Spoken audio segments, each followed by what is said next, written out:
So after finishing my Sorceress playthrough, I felt like I needed to get a little bit more time with the character and just flesh it out more. And in doing so, I've realized how fun Lightning Mage is in this game. It has to be my favorite mage spec right now.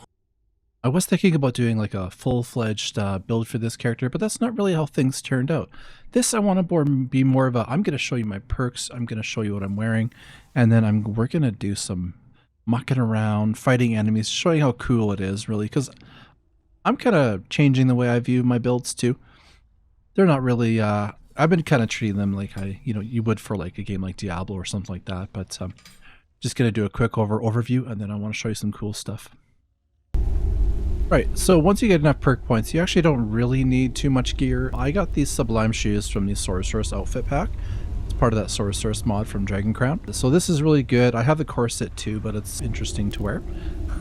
And then the Ring of Extreme Destruction and Sarthal Amulet. I haven't really found anything better for an amulet yet. Alright, so the Divinated Dress and the Conjurer's Corset are part of that Sorceress pack. The stats are really good on this stuff. So it's kind of like expert level, I would say. I used this for quite a while.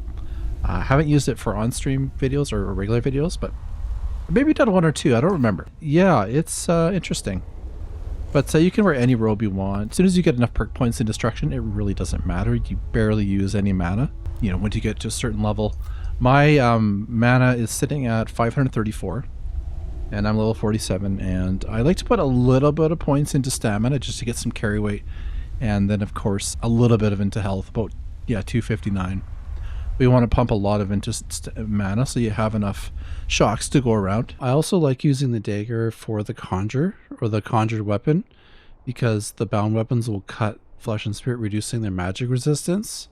So if you're fighting an enemy that has like high shock resistance or whatever, you can, slash them with the dagger and then step back and just start blasting them with lightning for about 5 seconds. So it's 30%, is pretty good.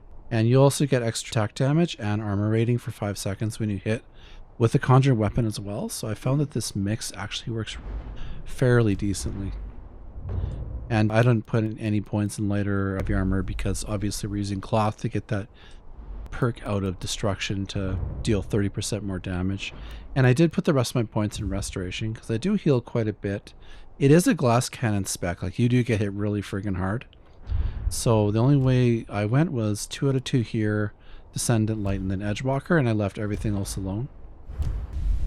Right, so what we're going to do for our perks is we're going to get Force of Nature. Wherever it is storm, shock spells will do more, like in the rain. Robes of Magi, you're never going to be wearing armor, so you want just cloth, so you're going to have 30% more damage. So that's absolutely essential, I think. And then specialization, you're going to pick the Thunder, Lightning specialization for that. And then just get every single lightning perk along the board here, so that, it does more damage based on the missing percentage. Static Field will lift them up into the air. You've seen that bubble? That's what that is. And this is a damage over time that you get for enemies that are not fire resistant. It'll give a little nice little damage input every now and then. This is for dual casting. I don't always use dual casting. I'll do it sometimes, but I just got the perk just because. I don't know if I'd recommend getting it though if you're going to do one-handed like me. I actually messed up here. Magnetize is the one that actually lifts them, not Static Field. This is the one that lifts them up in that bubble, and Electric Convulsions will incapacitate enemies that are below 25%. If they don't have shock resistance, which is cool. This is really good, doing more damage against Magicka for spellcasters. I found this has kind of made the difference, especially when they have that bubble up that blocks some magic damage coming in. And Absolute Power, when you aim, it'll levitate enemies for 6 seconds and reduce their resistance. It's pretty cool. I like it. Yeah, so you want to put all your points in lightning, nothing in the other destruction trees, because you're only going to be using lightning spells and the conjuration bound weapons.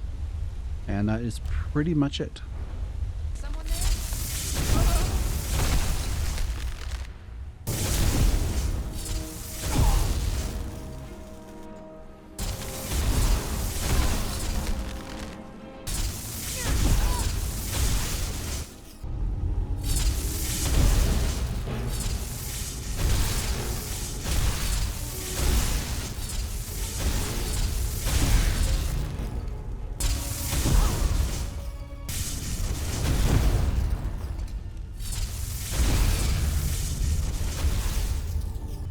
Now you're mine.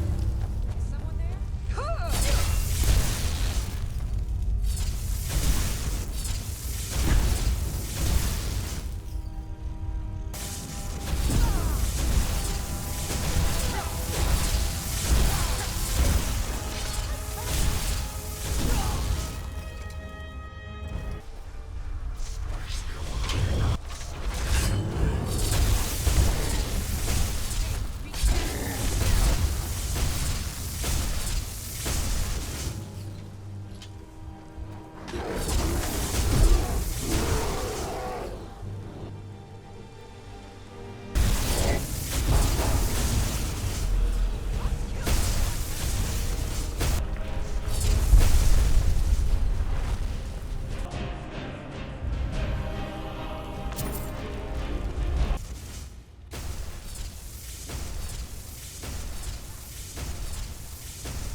So I should add for shouts, it doesn't really matter. I had the storm shout, but the third tier isn't that great. It just shoots lightning randomly all over the place, but doesn't actually like concentrate on one target at a time.